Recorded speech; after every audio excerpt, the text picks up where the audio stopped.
Mister Kishore, ప్రాక్టికల్గా ఆలోచించండి. ఇక్కడున్న వీళ్ళంతా ఎవరెవరికో అయిన వాళ్లే, ఆత్మీయులే. అయినా కూడా వీళ్ళని ఇక్కడికి తీసుకురావడం తప్పలేదు అంటే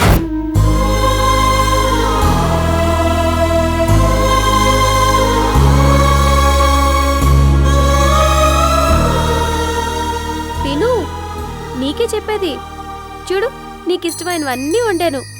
తినమ్మా, తిను. తినవా? ఇదిగో, తినపోతే కొడతాను. తినమన్నానా? పిచ్చి, ఉన్మాదం, మెంటల్ పేరు ఏదైతేనే ఇవి ఆ లక్షణాలే. ఇలాంటి స్థితిలో పేషెంట్ని ఇంట్లో ఉంచడం కన్నా ఇక్కడ చేర్పించడమే బెటర్. వద్దొద్దు, నువ్వేడవద్దు. నేను కొట్టనులే.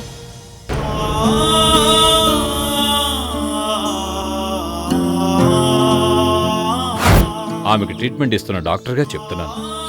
హారికను మీరు వెంటనే ఇక్కడ చేర్పించండి, లేకపోతే ఆమె ప్రాణాలకే ప్రమాదం.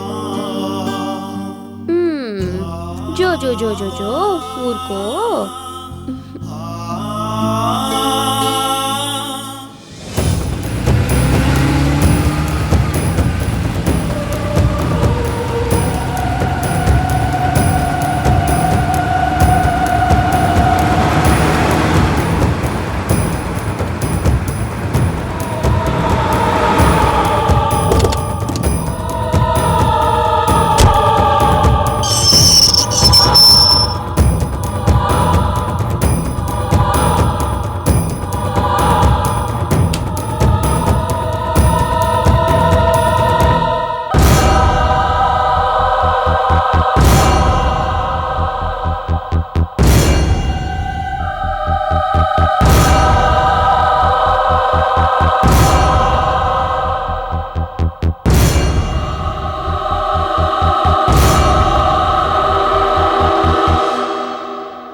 ఏంటి, మీకు కూడా బువ్వ పెట్టనా? ఇందా, నా చేత్తో కలిపి పెడతాను. ఎప్పుడు తిన్నారో ఏంటో. రండి.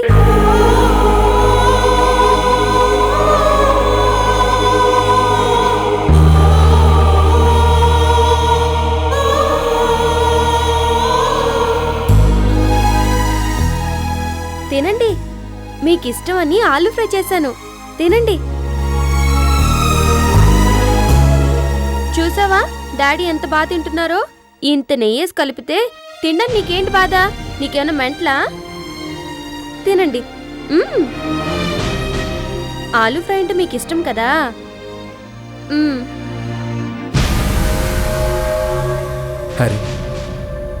వెళ్దాం.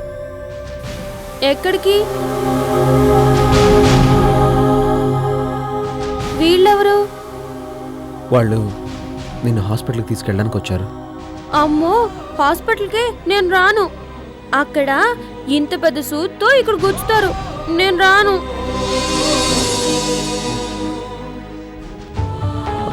మా హ్యారీ మంచిది కదా, డాక్టర్ గారితో నేను చెప్తాను. పద హ్యారీ. నేను రానంటే రాను. నాకు ఇక్కడే బాగుంది. కట్టెడ్డి, నా బంగారు తల్లివి కదూ, నా మాట వినరా. వెళ్దాం పద. మరి నాకు 5 స్టార్ చాక్లెట్ ఇప్పిస్తావా? ఓ, ఒకటి కాదు, 2 ఇప్పిస్తాను. భలే భలే భలే భలే. టెడ్డీ, 2 చాక్లెట్స్ అట. నీకొకటి, నాకొకటి, నాకొకటి, నీకొకటి. సరేనా? సార్, లేట్ అవుతుంది. దేనికి లేట్ అవుతుంది? దేనికి లేట్ అవుతుంది? వీడి మొహం నాకు నచ్చలేదు. నేను రాను. తప్పు హ్యారీ, అలా అనకూడదు. ఎందుకు అనకూడదు? వాడి మొహం చూస్తే నాకు గుడ్ల గూపు గుర్తొస్తుంది, చింపాంజీ గుర్తొస్తుంది. ఏంటి అలా చూస్తున్నావు? నీ మొహాన్ని ఎప్పుడైనా అద్దంలో చూసుకున్నావా? గుడ్ల గూపడా, చింపాంజీగాడా? హ్యారీ, ఏంటది? అలా అనకూడదు. మరి వాడు నా వైపు ఇలా గుడ్లు పెట్టి మీరు ఎందుకు చూస్తున్నాడు? వాడికేమన్నా మెంట్లా? సార్, ఇలాంటి టైంలో మీరు పక్కనుంటే తీసుకెళ్ళడానికి మాకు కొంచెం ఇబ్బందిగా ఉంటుంది. ప్లీజ్ కాస్త నెమ్మదిగా. కొంచెం ఫోర్స్ చేయక తప్పదు సార్. మీరు అలా నిల్చోండి. పిచ్చాసుపత్రికి తీసుకెళ్లే వాళ్ళను ఎలా తీసుకెళ్లాలో మాకు బాగా తెలుసు. అమ్మో, పిచ్చాసుపత్రిక? నేను రాను. చెప్పిందే నీ కాదు. గొడవ చేయకుండా చెప్పేది. నేను రాను. వదలు. నేను రాను. నేను రానని చెప్తున్నానా? నన్ను వదులు. నేను రానని చెప్తున్నానా?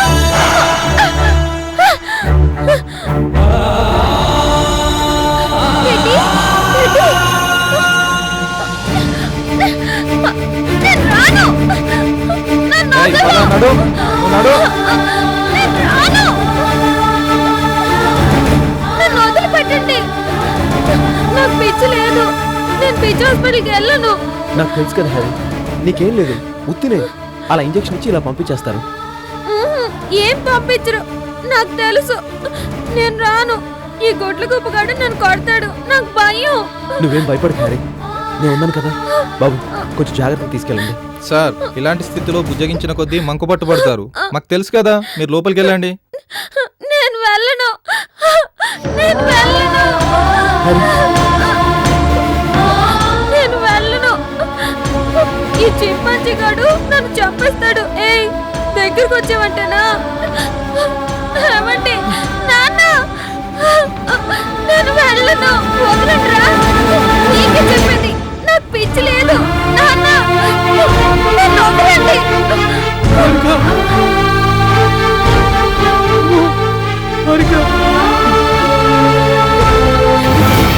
నేను రాను. వదలు. నన్ను వదలండి. నేను రాను. ఛీ! వదలు.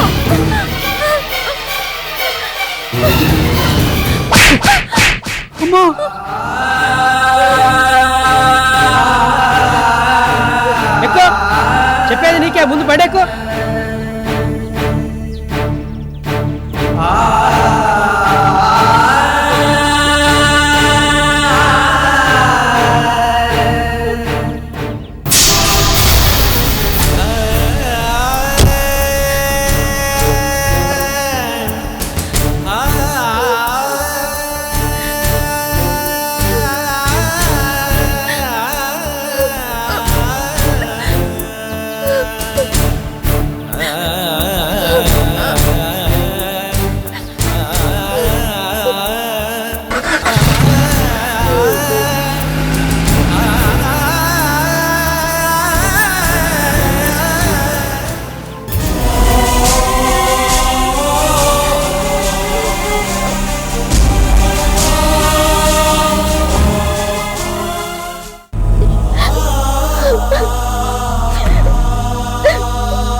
పాపం హ్యారీ, తనకి ఇలా జరుగుతుందని నేను కళ్ళు కూడా అనుకోలేదు. కిషోర్ అన్నయ్య ఫోన్ చేసి హ్యారీని బలవంతంగా మెంటల్ హాస్పిటల్లో చేర్పించాల్సి వచ్చిందని చెప్పినప్పుడు నా కళ్ళల్లో నీళ్ళొచ్చాయి. అందరికీ మంచి జరగాలని కోరుకునే హ్యారీ చివరికి కన్నబిడ్డనే కోల్పోయి మెంటల్ హాస్పిటల్ పాలు కావడం కర్మ, అంతా దాని కర్మ. ఒక్కసారి అక్కని చూడడానికి రమ్మన్నారు. పాపిష్టదాన్ని నేనే. కనీసం చూడడానికి కూడా వెళ్ళలేదు. టెడ్డిపోయాక ఒంటరితనంతో దిగులతో అక్క అక్క. ఊరుకోరాదా, నువ్వు మాత్రం దానికి ఇలా జరుగుతుందని కలగన్నావా? కల, బంగారు కల లాంటి హారికక్క కాపురం నేను అడుగు పెట్టడంతోనే చెదిరిపోయింది. నా వల్లే వాళ్ళ పచ్చడి సంసారం నాశనం అయిపోయింది. నేను దురదృష్టవంతురాల్ని. నా పాదం మోపిన ప్రతి చోట కలతలే, కన్నీళ్ళే, అలచడే, అశాంతే, సర్వనాశనమే. రాధా, పిచ్చిగా మాట్లాడుకో. హ్యారీకి ఇలా కావడానికి కారణం నువ్వు కాదు, దాని తలరాత. కాదు, నేనే. ఆ రోజు కిషోర్ గారు వచ్చి నువ్వు తోడుగా ఉంటేనే హారీ కోలుకుంటుంది రాధా అని ప్రాధేయపడ్డారు.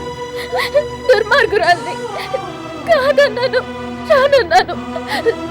ఒకవేళ నేను గనక వెళ్ళుంటే అక్కకి గతి పట్టేది కాదు, నాకు తెలుసు. రాధా, ఏడవకు. అసలే నువ్వు ఒట్టి మనిషి కూడా కాదు. అయినా నీ పిచ్చి కానీ డాక్టర్ వల్లే ఏమీ కాక హాస్పిటల్కి తీసుకెళ్లారంటే నువ్వు వెళ్తే మాత్రం ఏం జరుగుతుంది చెప్పు? ఏమీ జరిగేది కాదు, అంతా నీ భ్రమ. విధిరాత్రిని మనం అందరూ అనుభవించి తీరాలంటే నువ్వు, నేను, డాక్టర్లు ఎవరూ ఏం చేయలేం. పోనీ ఒకసారి హాస్పిటల్కి వెళ్ళి హ్యారీని చూసొద్దామా? వద్దు. నా కళ్ళ ముందు కళకళలాడుతూ తిరిగిన హారికని హాస్పిటల్లో ఒప్పించి దాన్ని చూడటం నా వల్ల కాదు. నా వల్ల కానే కాదు. నాకు మతి స్థిమితం లేనప్పుడు ఓ తోడబుట్టిన దానిలా ఆదరించింది. కానీ తనకి ఇలా జరుగుతుంటే నేనేమీ చేయలేకపోయాను. ఏమీ చేయలేకపోయాను.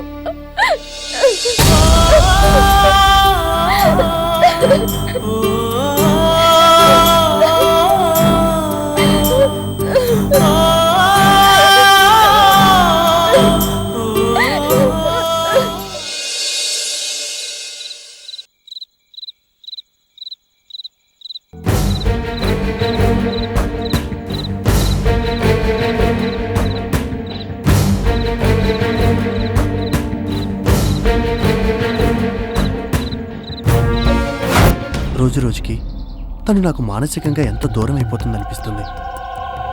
ఈ మధ్య తన గురించి ఎంత వద్దనుకున్నా నాలో ఏవేవో అనుమానాలు మొదలవుతున్నాయి. అనుమానాలా? అంటే తను ఎవరితో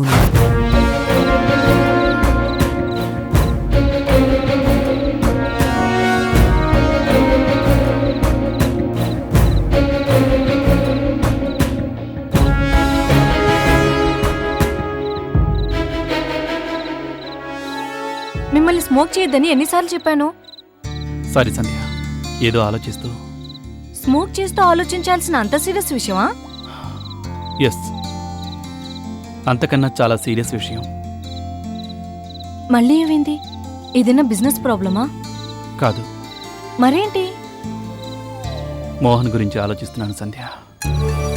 హీఈస్ నాట్ హ్యాపీ. తను చాలా బాధపడుతున్నాడు. సంధ్య, ఏ మగాడైనా సంతోషంగా ఉండాలన్నా, మానసికంగా కుంగిపోవాలన్నా మీ ఆడాళ్లే కారణం. ఏమైందంట మీ ఫ్రెండ్కి? వాడికి తన భార్య మీద అనుమానం మొదలైంది. తను లేని 2 ఏళ్ల కాలంలో తన భార్యకి ఇంకెవరితోటన్నా అక్రమ సంబంధం ఏర్పడిందేమోనని వాడి డౌట్. అలా అని మీతో చెప్పారా? చెప్పాడు. చెప్పి చాలాసేపు బాధపడ్డాడు. తన పేరు మీద షేర్స్ కొని గిఫ్ట్గా ఇస్తాను అంటే వద్దన్నాడు. ఓహో, తను మీతో చెప్పుకొని బాధపడ్డారు కనుక మీరు ఒంటరిగా కూర్చొని స్మోక్ చేస్తూ బాధపడుతున్నారన్నమాట. సారీ చెప్పాను కదా సంధ్య. సారీ? ఇదే సారీని మీ ఫ్రెండ్ ఎప్పుడైనా తన భార్యతో చెప్పారటనా? తన భార్యని నిష్కారణంగా అనుమానిస్తున్నాను అని ఆయన గారికి ఒక్కసారి కూడా అనిపించలేదట? నిజంగా ఆడది తప్పు చేయాలని నిర్ణయించుకుంటే ఆపగలిగే శక్తి మీ మగాళ్ళకి ఉందని అనుకుంటున్నారా? సరిగ్గా నేను కూడా ఇదే మాట చెప్పాను సంధ్య. కానీ అందుకు వాడేమన్నాడో తెలుసా? తన అనుమానాన్ని నిరూపించేందుకు ఒక్కటి కాదు, చాలా చాలా సాక్ష్యాలున్నాయన్నాడు. అసలు తను మళ్ళీ తిరిగి రాకుండా ఉంటే ఎవ్వరికీ ఏ సమస్య ఉండేది కాదని బాధపడ్డాడు. బాధ? ఎంతసేపు మీ ఫ్రెండ్ బాధపడుతున్నారనే చెప్తున్నారు కానీ తన ప్రవర్తన వల్ల అతని భార్య ఎంతగా బాధపడుతుందో, మానసికంగా ఎంత నలిగిపోతుందో ఒక్కసారి ఆలోచించారా? ఎందుకు ఆలోచిస్తారు? మీరు మగాళ్ళేగా. బావుంది, వాడేదో బాధపడుతున్నాడని చెప్తే నువ్వేంటి నా మీద ఫైర్ అయిపోతున్నావు? సంధ్య, మోహన్ ఇంకా పూర్తిగా కోలుకోలేదని డాక్టర్లు చెప్పారంట. ఇలాంటి స్థితిలో వాడు డిప్రెషన్లోకి జారిపోతే ఏమవుతుంది చెప్పు? ఏమవుతుంది? ఏం కాకూడదో అదే జరుగుతుంది. అందుకే వాడిని ఇలాంటి చెత్త చెత్త ఆలోచనలతో మనసుని పాడు చేసుకోవద్దని చెప్పాను. కానీ నాకు డౌటే సంధ్య. అనుమానం అనేది పురుగు లాంటిది. ఒక్కసారి ప్రవేశిస్తే మెదడుని పూర్తిగా తినేస్తుంది, విచక్షణ కోల్పోయేలా చేస్తుంది.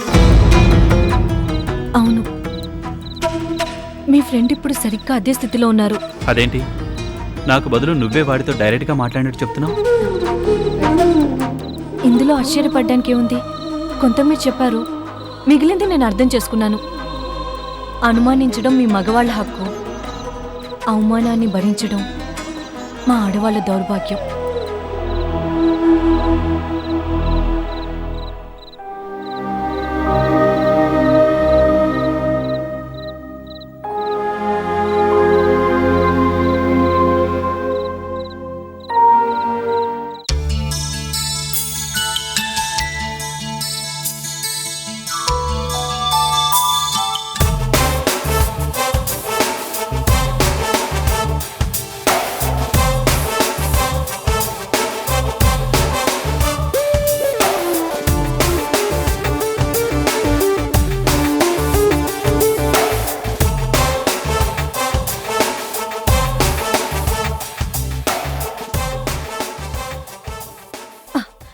మీరా మెల్లిగా గోపిగాడి ఇంట్లోనే ఉన్నాడా? ఆ, అయినా కొడుకు అంతగా భయపడేవారు ఆ రోజొచ్చి అంతలా రభస చేశారెందుకు? వాడు నాకంతా చెప్పాళ్ళండి. మాట్లాడక మరి కుర్రకుంక. వాడిని చూస్తే నాకు భయం ఏమిటి? ఆ మాటకొస్తే నన్ను చూస్తేనే వాడికి హడల్. మొన్నటి దాకా నీ గుడ్లు నువ్వు చూస్తే ఇదిగో ఇది పోసుకునేవాడు తెలుసా? అది గడ్డాలు మీసాలు రానప్పుడు. ఇప్పుడు కూడా వాడిని అలా దబాయించారనుకోండి, అదిగో ఆ రోజు జరిగినట్టే జరుగుతుంది. మళ్ళీ మాట్లాడితే కిందటిసారి వీధి గుమ్మం చూపించాడు, ఈసారి ఏకంగా గుమ్మం బయటికి తోసేస్తాడు. తోసేస్తాడు. ఇక్కడెవరు గాజులు దొడుక్కొని కూర్చోలేదు. వాడికి అంత పౌరుషం ఉంటే వాడి బాబు నాకెంత ఉండాలి? అవును, ఏం చేస్తున్నావు? ఓహో, జ్యూస్ కలుపుతున్నావా? ఇంతకీ నీ అట్నుంచి నరుకొచ్చే కార్యక్రమం ఇందాక వచ్చింది, ఏమైనా ఫలించేలా ఉందా? ఇదే తొందరపడ్డమంటే. జ్యూస్ తీసుకెళ్ళి దాన్ని నైస్ చేస్తూ ఏదో రకంగా వెళ్ళగొడతానుగా. మీరు గమ్మునుండండి. నేనేమైనా వెర్రి పీనుగును అనుకున్నావుటే తులసం? నీ మాటల్ని గుడ్డిగా నమ్మేసి గంగిరెద్దులా తలపడానికి చెప్తా. మాట్లాడరేమిటండి? ఇంకా నేనేం మాట్లాడేది నా బొంద? చేతగా నాలాంటి వాడు పందిరేస్తే ఆ పందిరి కాస్త చెవులు తగిలి పడిపోయిందని నా ప్లాన్ కాస్త పెడిచి కొట్టిందిగా. ఇక నీ ప్లాన్ ప్రకారమే గాని. అమ్మయ్యా, ఇన్నాళ్లకు పూర్తిగా నమ్మించగలిగాను. చెప్తా.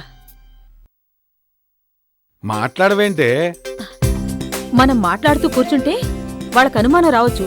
ఉండండి, రాతకు జ్యూస్ ఇచ్చొస్తాను. అయ్యో తులసం, పనులు చేసి నీ ముఖం చూడు, వాడిపోయిన తోటకూర కాళ్ళ ఎలా తయారైందో. ఇదిగో ఆ బత్తాయిలు ఎలా ఇవ్వు, ఆ జ్యూస్ ఏదో నేను తీస్తాను. అమ్మా, అదిగో అబ్బాయి పిలుస్తున్నట్టున్నాడు. వెళ్ళు. ఆ.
ఏంటిటా అంత గావు కేక పెట్టాడు?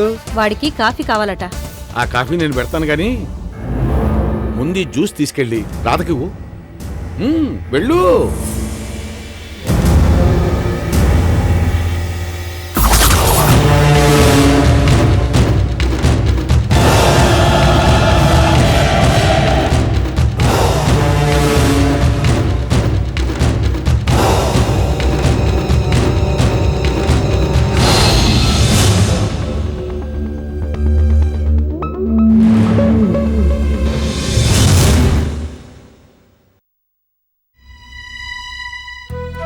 అమ్మా రాధా,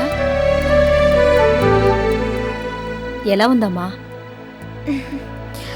కొంచెం నీరసంగా ఉంది. ముందు జ్యూస్ తాగు. అమ్మో, ఇంత పెద్ద గ్లాస్ నిండానా? అవునమ్మా, ఈ టైంలో జ్యూస్ తాగితే ఆరోగ్యానికి మంచిది, నీరసం కూడా తగ్గుతుంది. ఇందాకేగా టిఫిన్ తిన్నాను, ఇంత తాగలేను. సరే, ఎంత తాగాలనిపిస్తే అంత తాగు.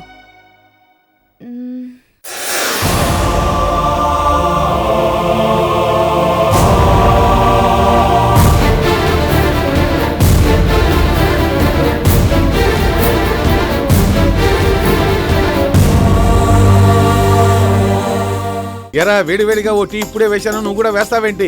అయ్యో ఏమిటి బాబు, బలవరండి మరి. అవతల ప్రాణాలు పోతున్నాడు. ప్రాణాలు పోతున్నాయా?